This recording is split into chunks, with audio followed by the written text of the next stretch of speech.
Class social studies part 2.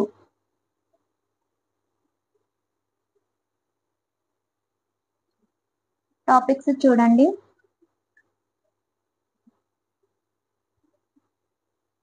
విషయ సూచిక అధ్యాయం రాజకీయ వ్యవస్థల పరిపాలన. 11th టాపిక్ మొదటి సామ్రాజ్యాలు.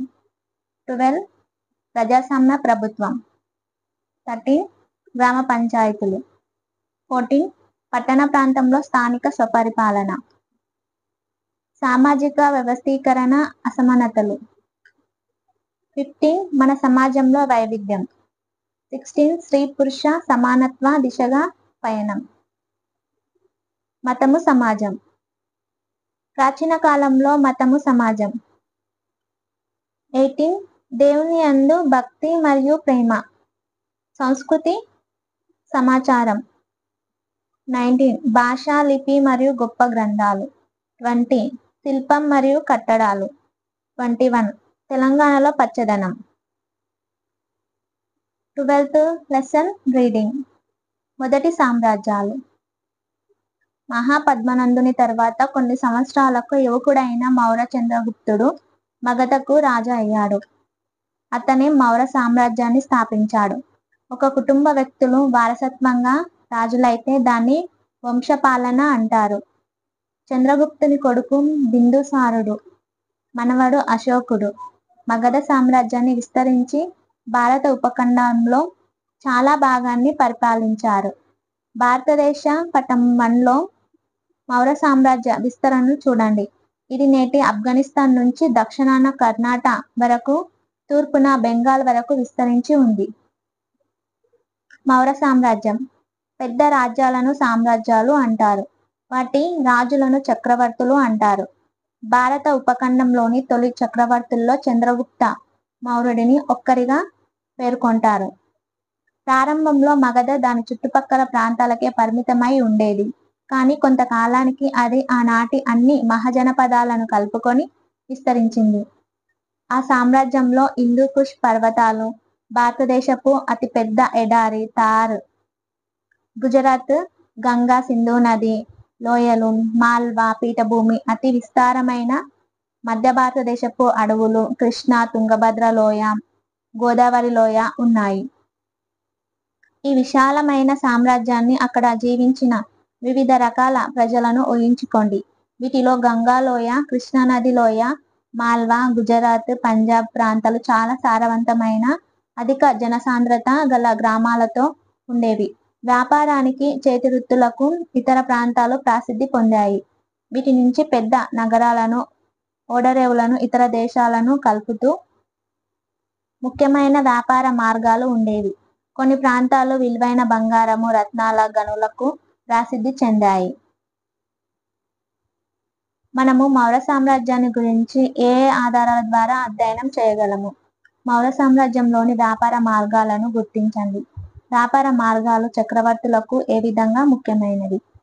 మహాజనపదాలకు, సామ్రాజ్యాలకు గల తేడాలు ఏమిటి? మౌర్య చక్రవర్తులు వివిధ ప్రాంతాల నుంచి, ప్రజల నుంచి వనరులు, పన్నులు పొందేవారు. ఇంతటి విశాల సామ్రాజ్యాలను చక్రవర్తులు ఎలా పరిపాలించారు? ఉదాహరణకు కృష్ణానది ప్రాంతంలోని గ్రామాల ప్రజలు పన్నులు చెల్లించడానికి నిరాకరిస్తే పాట్నాలో కూర్చున్న చక్రవర్తికి ఆ విషయం ఎలా తెలుస్తుంది? వారిని శిక్షించమని సైన్యానికి ఆజ్ఞలు ఎలా జారీ చేస్తారు? సైన్యం కృష్ణ ప్రాంతానికి వెళ్ళి ఆ గ్రామాలను ఎలా గుర్తిస్తారు? పన్ను కట్టని వాళ్ళని ఎలా శిక్షిస్తారు?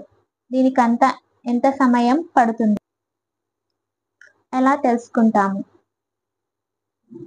ఈ సామ్రాజ్యాన్ని గురించి తెలుసుకోవాలంటే అప్పటి కాలాన్ని గురించి రాసిన చాలా పుస్తకాలు మనకు ఉపయోగపడతాయి. చంద్రగుప్తుడి మంత్రి అయిన కౌటిల్యుడు రాసిన అర్థశాస్త్రం అన్న పుస్తకం చాలా ముఖ్యమైనది. చంద్రగుప్తుని ఆస్థానంలో గల గ్రీకు రాయబారి మెగస్తనీస్ రాసిన ఇండికా మరొక ముఖ్యమైన పుస్తకం. అంతేగాక అశోకుని కాలంలో వివిధ ప్రాంతాలలో వేయించిన శాసనాల ద్వారా మనకు ఆనాటి సంగతులు తెలుస్తాయి. అర్థశాస్త్రం. చంద్రగుప్తుని మంత్రి అయిన చాణక్యుడు కౌటిల్యుడు అర్థశాస్త్రం అనే పుస్తకంలో రాజు రాజ్యాలను ఎలా జయించాలో, వాటిని ఎలా పరిపాలించాలో తెలియజేశాడు.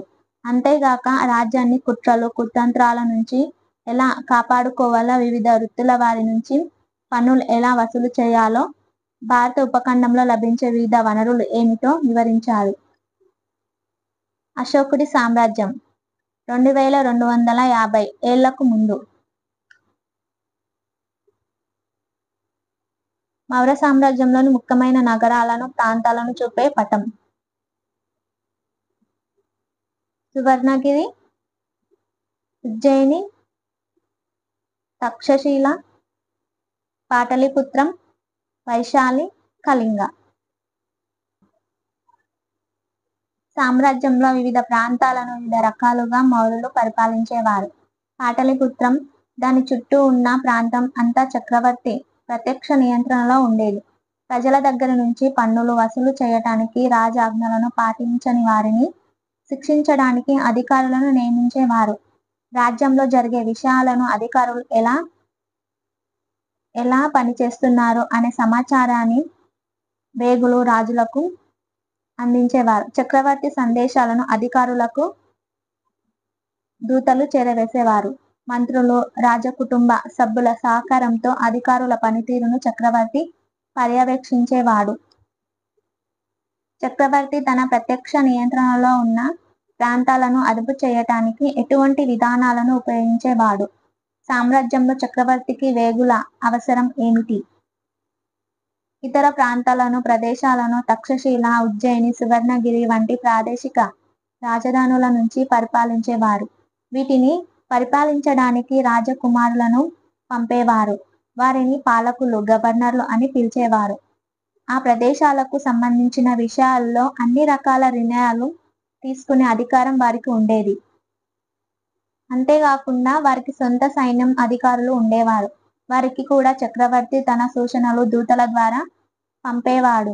ఆ ప్రదేశంలో ఆచారాలు, నియమాలు తెలిసిన ముఖ్యమైన కుటుంబాల నుంచి కూడా పాలకులు సహాయం పొందేవారు. ఈ ప్రాదేశిక పట్టణ ప్రదేశాల మధ్యన ఎక్కువ గ్రామాలు గాని, పట్టణాలు గాని లేని విశాలమైన అడవులు ఉండేవి. వ్యాపారస్తులు, సైన్యం, దూతలు ప్రయాణం చేసే ముఖ్యమైన రహదారులు ఈ ప్రాంతాల్లో ఉండేవి. వీటిని నిర్వహించడానికి మౌర్యులు ప్రత్యేకమైన ఏర్పాట్లు చేశారు. వీరు ఈ రహదారుల గుండా బంగారం గనులు గల సువర్ణగిరి, విదేశీ వస్త్రాలు దొరికే తక్షశిల ప్రాంతాలకు చేరుకునేవారు. ఈ అడవి ప్రాంతాల నుంచి బంగారం, విలువైన రాళ్ళు, అడవి జంతువుల చర్మాల రూపంలో పన్నులు, బహుమానాలు పొందేవారు. బహుశా ఈ ప్రాంతంలోని ఆటవిక తెగల జీవితాలతో అంతగా జోక్యం చేసుకునేవారు కాదేమో. మౌర్య చక్రవర్తులు వివిధ ప్రాంతాల నుంచి వివిధ వనరులను సేకరించాల్సిన అవసరం ఏమిటి? రైతులు, చేతివృత్తుల వారు, వ్యాపారస్తులు, అడవి వాసులు, పశువుల కాపర్లు తాము చెల్లించిన పన్నులకు బదులుగా ఏమి పొంది ఉంటారని మీరు భావిస్తున్నారు? తక్షశిల, సువర్ణగిరి వంటి నగరాలు మౌర్యులకు ఏ విధంగా ముఖ్యమైనవి?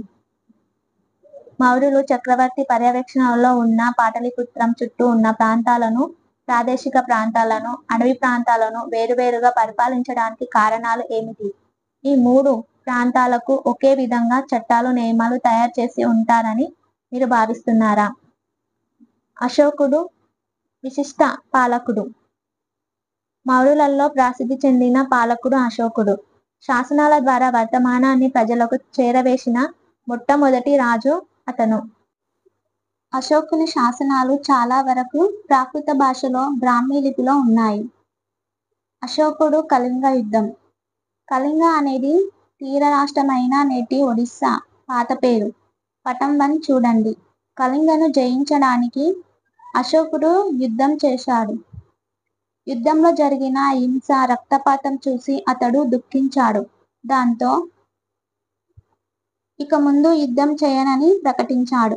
ప్రపంచ చరిత్రలో యుద్ధంలో విజయాన్ని పొంది యుద్ధాలకు స్వస్తి పలికిన ఒకే ఒక రాజు అశోకుడు. కళింగ యుద్ధాన్ని తెలిపే అశోకుని శాసనం. ఈ శాసనంలో అశోకుడు ఇలా ప్రకటించాడు: చక్రవర్తి అయిన 8 సంవత్సరాలకు నేను కళింగను జయించాను.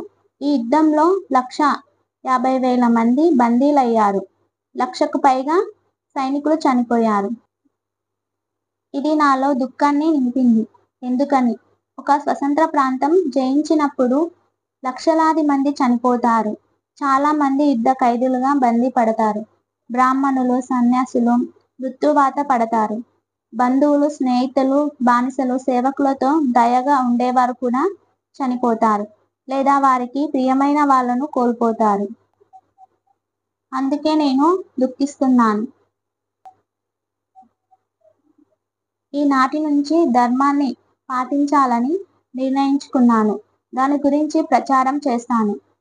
బలం ద్వారా గెలవడం కంటే ధర్మం ద్వారా గెలవడం మేలని నేను నమ్ముతున్నాను. భవిష్యత్తులో నా కొడుకులు, మనవళ్ళు నా తర్వాత యుద్ధాన్ని గురించి ఆలోచించకుండా ఉండేందుకు దానికి బదులు ధమ్మ ప్రచారం ఎలా చేయాలని ఆలోచించడం కోసం ఈ సందేశాన్ని రాతి మీద చెక్కిస్తున్నాను. వాళ్ళు కూడా యుద్ధానికి బదులు ధమ్మ ప్రచారం చేయాలి. ధమ్మ అనే ప్రాకృత పదానికి సంస్కృతంలో సమాన పదం ధర్మం. యుద్ధం పట్ల అశోకుని దృక్పథాన్ని కళింగ యుద్ధం ఎలా ప్రభావితం చేసింది? కళింగ యుద్ధం పట్ల తన భావాలను అతడు రాతి మీద ఎందుకు చెక్కించాడు? అన్ని యుద్ధాలు ఆపేసిన తర్వాత అశోకుని ప్రభావం ఉపఖండంలోని ప్రజలపై ఎలా ఉంటుంది? అశోక ధర్మం అంటే ఏమిటి? అశోకుని ధర్మంలో దేవతలకు పూజలు, బలులు ఇవ్వటం అనేవి లేవు. తండ్రి తన పిల్లలకు నేర్పినట్లే అతడు తన ప్రజలకు బోధించాలనుకున్నాడు. అశోకుడు బుద్ధుని బోధన ద్వారా ప్రభావితుడయ్యాడు.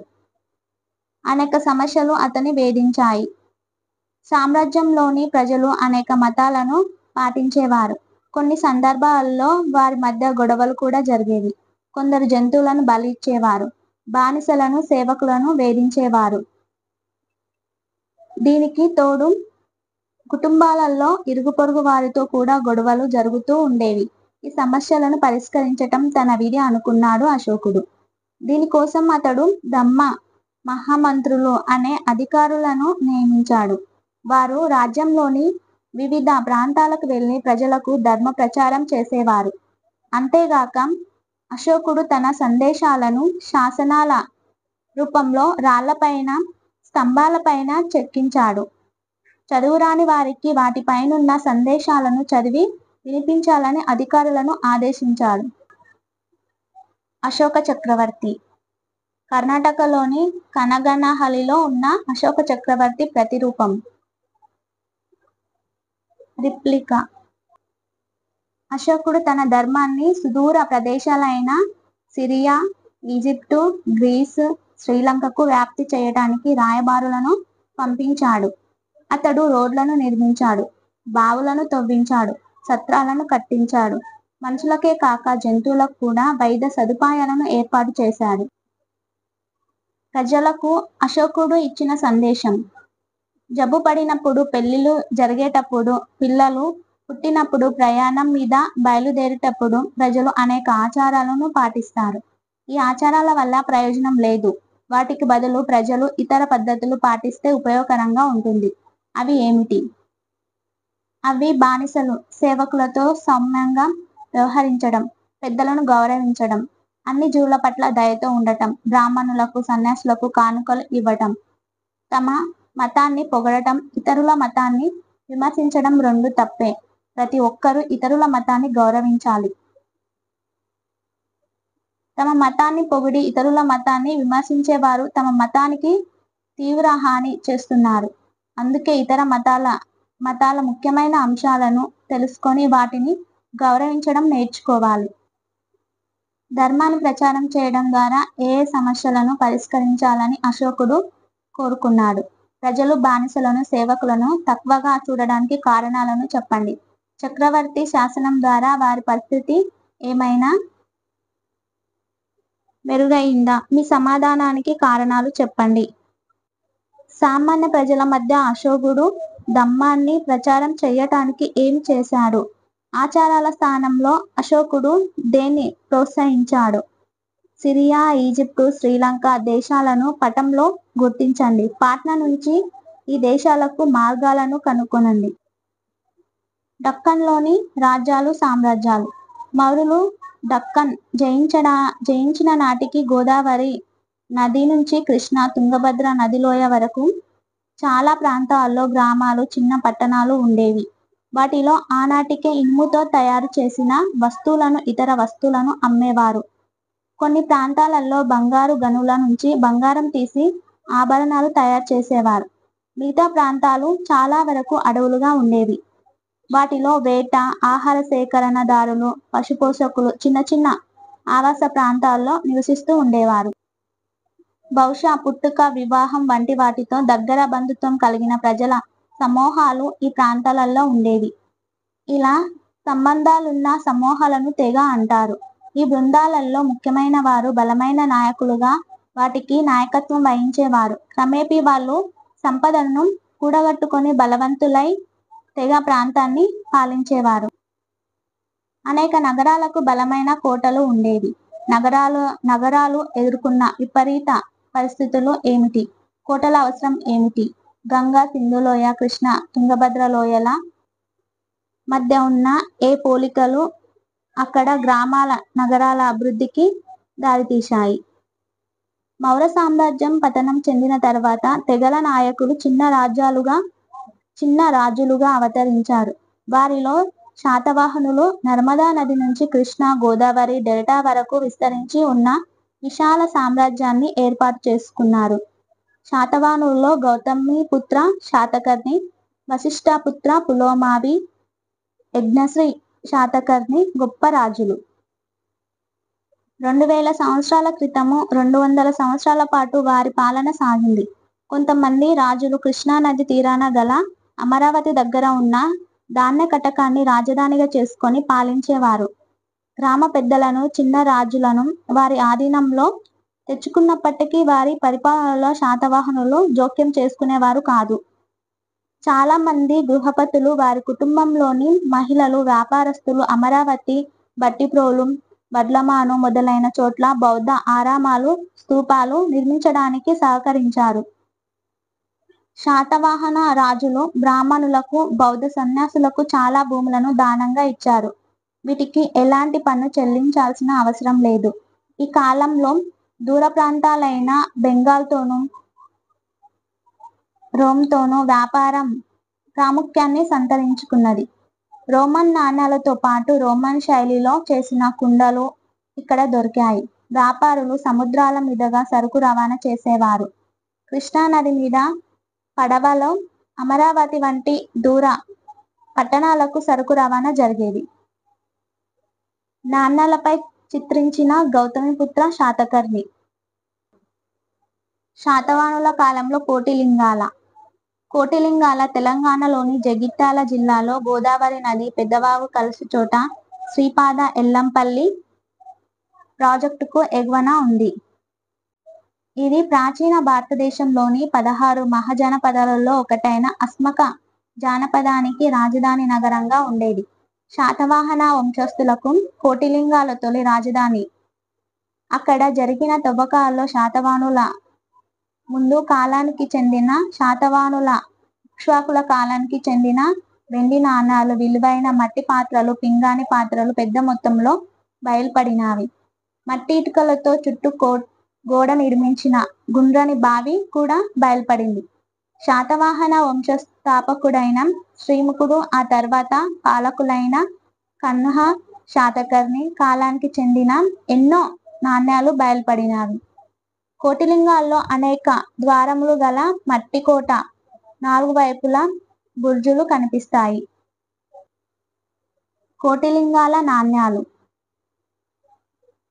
కోటిలింగాల కుండ పెంకులు. అంతేకాకుండా రాష్ట్రంలోని ఫణిగిరి, నేలకొండపల్లి, కొండాపూర్, ధూళికట్ట, పెద్దబంకూర్, కీసరగుట్టలలో బౌద్ధ స్తూపాలు, విహారాలు, చైత్యాలు బయటపడినాయి. మీరు కూడా ఇల్లు కట్టడానికి కాల్చిన ఇటుకలను వాడుతారా? మురికి నీరు పోవడానికి మురుగునీటి సంపులు, అంతర్భూగర్భ పైపులు కూడా ఉన్నాయా? మీరు ఏదైనా కమ్మరి కొలిమిని చూశారా? దాని గురించి తరగతిలో వర్ణించండి. మీరు వర్తకునిగా ఊహించుకోండి. పెదబంకూరు నుండి రోమ్కు ఉత్పత్తులను ఎవరు తీసుకెళ్తున్నారు? దీన్ని ఆధారం చేసుకొని ఒక కథ రాయండి. కొంతమంది నాయకులు చిన్న రాజులుగా ఎలా ఎదిగారు? కర్ణాటకలోని బళ్ళారి జిల్లాలో మేకదోని గ్రామంలో లభించిన శిలాశాసనం. శాతవాహనుల కాలం నాటి శిలాశాసనంగా భావిస్తున్న దీన్ని చదవండి. శాతవాహనుల రాజు శ్రీ పులోమావి 8వ సంవత్సరం పాలనలో అతడి మహాసేనాపతి స్కందనాగ జానపదంలోని శాతవాహన జిల్లాలో కుమారదత్త అధిపతిగా ఉన్న వేపుర గ్రామంలో కాంత తెగకి చెందిన సంవ అనే గహపతి ఈ చెరువును తవ్వించాడు. వేపుర గ్రామంలో ఏ తెగ నివసించేది? వేపుర గ్రామంలో ఏ తెగ నివసించేది? కాంత తెగ. దాని అధిపతి ఎవరు? కుమారదత్త. వేపుర గ్రామం ఉన్న జానపదానికి ఎవరు నాయకత్వం వహిస్తున్నారు? స్కందనాగ. గహపతి సంవ చెరువు ఎందుకు తవ్వించి ఉంటాడు? శాతవాహనుల సామ్రాజ్యం అంతమైన కొంతకాలం తర్వాత ఇక్ష్వాకులు రాజరిక బిరుదులను పొంది రాజులయ్యారు. కృష్ణానది తీరంలోని నాగార్జున కొండకు దగ్గరలోని విజయపురిని రాజధానిగా చేసుకొని వారు ఇక్ష్వాకు సామ్రాజ్యాన్ని నెలకొల్పారు. ఈ వంశంలోని ముఖ్యమైన రాజులు శాంతములుడు, వీరపురుష దత్తుడు. ఈ రాజులు ఇతర తెగల వారిని వివాహాలు చేసుకోవడం ద్వారా వివిధ తెగల పెద్దలను చిన్న రాజ్యాలను కలిపే ప్రయత్నం చేశారు. అదే సమయంలో అశ్వమేధ, వాజపేయ వంటి యాగాలను చేసి బ్రాహ్మణులకు విరివిరిగా దాన ధర్మాలు చేసి తమ ప్రత్యేకతలను చాటుకునే ప్రయత్నం చేసేవారు. రామాయణంలోని రాముని వంశానికి చెందిన వారమని చెప్పుకున్నారు. ఆసక్తికరమైన విషయం ఏమిటంటే ఇక్ష్వాకు కుటుంబంలోని మహిళలు బౌద్ధ గురువులను ఆదరిస్తూ బౌద్ధ ఆరామాలు, స్తూపాల నిర్మాణానికి నాగార్జునకొండ అధిక మొత్తంలో విరాళాలు ఇచ్చేవారు. వీరు నాగార్జునకొండలో అతిపెద్ద ఆరామం, స్తూపం నిర్మించారు. నాణ్యంపై చిత్రించిన వశిష్ఠపుత్ర శ్రీ పులోమావి. భారత ఉపఖండంలోని కొన్ని ముఖ్యమైన సామ్రాజ్యాలు. కుషానులు. 2000 సంవత్సరాలకు పూర్వమే కుషానులు చైనా నుండి వలస వచ్చి క్రమక్రమంగా ఆఫ్ఘనిస్తాన్ కేంద్రంగా తమ సామ్రాజ్యాన్ని స్థాపించారు. కుషాను రాజులలో ప్రఖ్యాతిగాంచిన రాజు కనిష్కుడు 78 CE 78లో సింహాసనాన్ని అధిష్ఠించాడు. ప్రస్తుత పాకిస్తాన్ నుండి భారతదేశంలోని మధుర, ప్రయాగ్రాజ్ వరకు ఉన్న విశాల భూభాగాన్ని పరిపాలించాడు. ఆఫ్ఘనిస్తాన్లోని అతిపెద్ద ప్రాంతాలనే కాక ఆక్సస్ నది పరివాహక ప్రాంతం వరకు కుషానులు పరిపాలించారు. భారతదేశం, చైనా, ఇరాను, రోములను కలిపే అతిపెద్ద వ్యాపార మార్గాలకు చాలా సమర్థవంతంగా నిర్వహించారు. పై దేశాల మధ్య వ్యాపారం గొప్పగా వ్యాప్తి చెందిన యుగంగా వీరి కాలాన్ని పరిగణిస్తారు. అంతేగాక మతబోధకులు, శాస్త్రవేత్తలు, కళాకారుల రాకపోకలు జరిగాయి. ఒకరి ఉత్పత్తులు మరొకరు కొనుక్కోవడమే కాకుండా ఆయా దేశాల ప్రజలు ఒకరినొకరు తెలుసుకొనుటకు వారి వారి ఆచారాలు, మతము, తాత్విక ఆలోచనలు, వారి కళలు, వాస్తు శిల్పరీతులు తెలుసుకొనుటకు వీటి ద్వారా అవకాశం కలిగింది. దీని ఫలితంగా భారతదేశంలోని పట్టణ కేంద్రాలన్నిటిలో వ్యాపారం విస్తరించి తద్వారా బంగారం ప్రవహించింది. అతిపెద్ద సంఖ్యలో బంగారు నాణేలు లభించడమే ఇందుకు నిదర్శనం. శకయుగం. CE 78లో కనిష్కుడు చక్రవర్తిగా పట్టాభిషేకం చేసుకొని అధికారంలోకి వచ్చిన సంవత్సరం నుండి శక సంవత్సరం ప్రారంభమైంది. దీనినే శకయుగం లేదా శతాబ్ది అంటారు. చాలా మంది దక్షిణ భారత ప్రజలు ఈ యుగాన్ని ఉపయోగిస్తున్నారు. ఇది సాధారణ యుగంకు 78 సంవత్సరాల తర్వాత ఉంటుంది. గుప్త సామ్రాజ్యం. గుప్త సామ్రాజ్య రాజులు నేటి బీహారులో ఒక చిన్న రాజ్యాన్ని పరిపాలించడం ద్వారా వారి పాలనను ప్రారంభించారు. 3 తరాలలో ఉత్తర భారతదేశంలో గుజరాత్ నుండి బెంగాల్ వరకు, ఢిల్లీ నుండి నేటి మధ్యప్రదేశ్ వరకు పూర్తి ఆధిపత్యాన్ని వహించారు. మొదటి చంద్రగుప్తుడు, సముద్రగుప్తుడు, రెండవ చంద్రగుప్తుడు, కుమారగుప్తుడు, స్కందగుప్తుడు ఈ సామ్రాజ్యానికి చెందిన కొంతమంది ప్రసిద్ధి చెందిన రాజులు. భారత రాజకీయ వ్యవస్థలో 2 కొత్త విధానాలను ప్రవేశపెట్టిన వారుగా ప్రసిద్ధి గాంచారు. అందులో ఒకటి, వారు ఏదైనా రాజ్యాన్ని జయిస్తే అక్కడ ఓడిన రాజునే తిరిగి కొనసాగిస్తూ గుప్తుల ఆజ్ఞలు పాటిస్తూ వారికి సామంతులుగా ఉండేలా చూసేవారు. ఈ విధంగా ప్రత్యేకంగా భారతదేశంలో పాత రాజవంశాలే యుద్ధాలలో ఓడినా కూడా చాలా ప్రాంతాలను పరిపాలించాయి. అయినప్పటికీ గుప్తరాజులు ఉత్తర భారతదేశంలోని చాలా ప్రాంతాలను తిరిగి తమ ఆధీనంలో ఉంచుకున్నారు. రెండవది, కొంతమంది గుప్తరాజులు వారి సామంత రాజులు వారితో స్నేహంగా ఉన్న వారికి బ్రాహ్మణులకు పూర్తి పరిపాలన అధికారాలతో గ్రామాలను ఇచ్చేవారు. ఇటువంటి గ్రామాలు రాజుకు ఎటువంటి పన్ను చెల్లించే అవసరం లేదు. ప్రాదేశిక అధికారుల ఆజ్ఞలు కూడా పాటించాల్సిన అవసరం లేదు. అంతేగాక కనీసం వారు ఈ గ్రామాల్లోకి వచ్చేది కూడా లేదు. బ్రాహ్మణులు ఈ గ్రామాలలో ఉంటూ ఆజ్ఞలు చేస్తూ వేదాలను యువ బ్రాహ్మణులకు, క్షత్రియులకు, వైశ్యులకు పురాణ ఇతిహాసాలను ప్రజలందరికీ బోధించేవారు. మొహరోలి ఇనుప స్తంభం. ఢిల్లీలో కుతుబ్ మినార్లో ప్రాంగణంలో ఉన్న ప్రఖ్యాతి చెందిన మొహరోలి ఇనుప స్తంభాన్ని 2వ చంద్రగుప్తుడు ఏర్పాటు చేశారు. గత 1700 సంవత్సరాలుగా బయట గాలిలో నిలబడి ఉన్నప్పటికీ అది తుప్పు పట్టకపోవడం చేత ఇది అత్యంత ప్రాముఖ్యతను సంతరించుకున్నది. మొహరోలి ఇనుప స్తంభం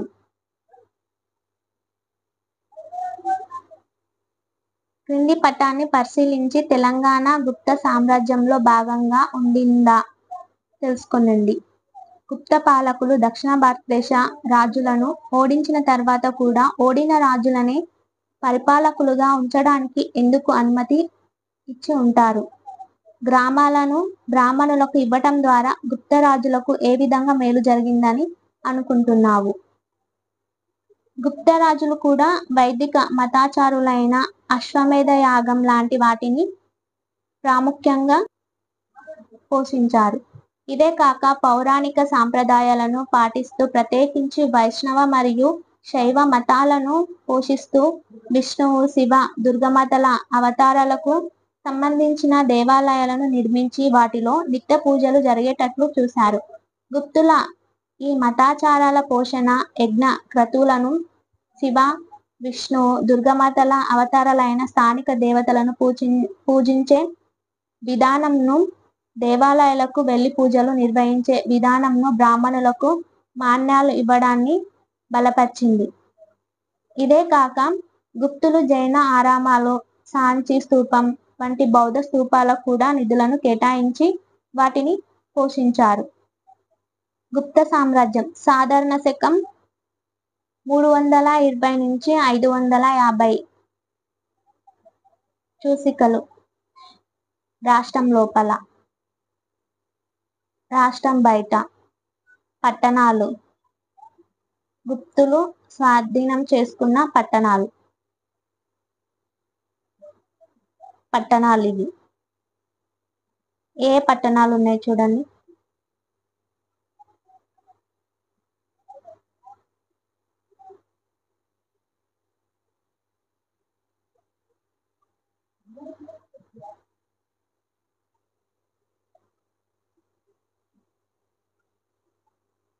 గుప్తరాజులు వారి కాలంలో అనేక అందమైన దేవాలయాలను నిర్మించారు. మధ్యప్రదేశ్లోని దియోఘర్, ఉదయగిరి, ఉత్తరప్రదేశ్లోని బీటర్గాం, ఎరాన్లలోని నేటికి మనము గుప్తులు నిర్మించిన దేవాలయాలను చూడగలము. భారతదేశంలోని అతి అందమైన రాతి శిల్పాలను కొన్ని ఇవి కలిగి ఉన్నాయి. గుప్తుల కాలంలోని దేవాలయాలు చాలా వరకు విష్ణువు, శివునికి చెందినవైనప్పటికీ బౌద్ధ శిల్పానికి చెందిన సారనాథ్ కూడా ప్రఖ్యాతి గాంచింది. గుప్తరాజులు వైదిక కర్మలు దేవాలయాల్లో పూజలతో పాటు బౌద్ధ జైన ఆరామాలకు ఎందుకు సహాయం అందించారు? కీలక పదాలు సామ్రాజ్యం, ఆరామాలు, ఉపఖండం, అర్థశాస్త్రం. యజ్ఞాలు, ధర్మ మహామంత్రులు, వేగులు, దమ్మ. మీ అభ్యసనాన్ని మెరుగుపరచుకోండి. ఫస్ట్ క్వశ్చన్, వివిధ తెగల పెద్దల ఆమోదం కోసం ఇక్ష్వాకులు ఏమి చేసేవారు? సెకండ్, అశోకుడు విశిష్ట పాలకుడని ఎందుకు అనుకుంటున్నారు? 2000 సంవత్సరాల క్రితం దక్కన్లో రాజ్యాల అవతరణకు దారితీసిన పరిస్థితులు ఏమిటి? పటం 1లో 3 నదులను 2 ప్రాదేశిక రాజధానులను గుర్తించండి. అశోకుడు కళింగ యుద్ధం తర్వాత ఇక ముందు యుద్ధం చేయకూడదని నిర్ణయించుకున్నాడు. ఇలాంటి నిర్ణయాలు ప్రపంచ శాంతికి దోహదపడతాయని నువ్వు భావిస్తున్నావా? ఎలా? ప్రపంచ పటంలో ఈ క్రింది దేశాలను గుర్తించండి. సిరియా, ఈజిప్టు, గ్రీసు, శ్రీలంక, భారతదేశం. 7. అశోకుని కాలంలో వారసత్వ పాలన ఉండేది. ప్రస్తుత పాలన ఆనాటి పాలనకు ఏ విధంగా భిన్నమైంది? 8. పేజీ నంబర్ 11లోని ప్రజలకు అశోకుడు ఇచ్చిన సందేశం చదివి వ్యాఖ్యానించండి. 9. గుప్తుల కాలం నాటి సాంఘిక విధానాల గురించి చర్చించండి. ఓకే ఫ్రెండ్స్, ఈ వీడియో నచ్చినట్టయితే లైక్ చేయండి, అలాగే సబ్స్క్రైబ్ చేసుకోండి. మీ ఫ్రెండ్స్కి యూజ్ అవుతుందంటే షేర్ చేయండి. Thank you.